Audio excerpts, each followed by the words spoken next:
আমি যে সময় আমার কোর্টে উঠাইবো তারপরে আমার একটা কথা আছে, আমার যেমন তিলে তিলে শেষ করছে পরে আমার আবার একটা পুতা দিবেন, ওরা আমি পুতা দিলাম শেষ করতে।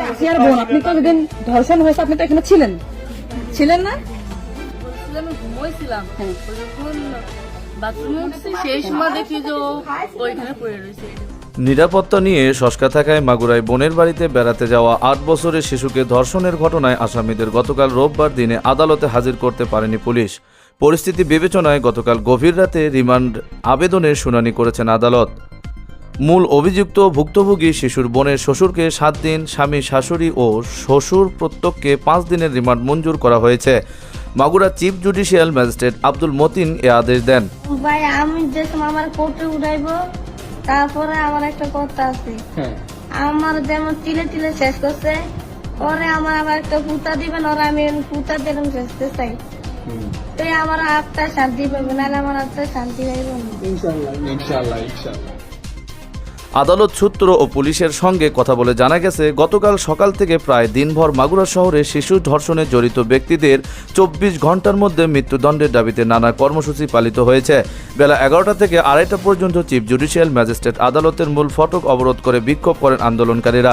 এরপর সেখান থেকে সরিয়ে গিয়ে বিকেল 5টা পর্যন্ত ভাইনা মোড় মহাসড়ক অবরোধ করেন তারা। সন্ধ্যার পর শহরে আবার মশাল মিছিল করেন আন্দোলনকারীরা। এমন পরিস্থিতিতে আসামিদের নিরাপত্তা নিয়ে শঙ্কায় থাকা তাদের আদালতে হাজির করতে পারেনি পুলিশ।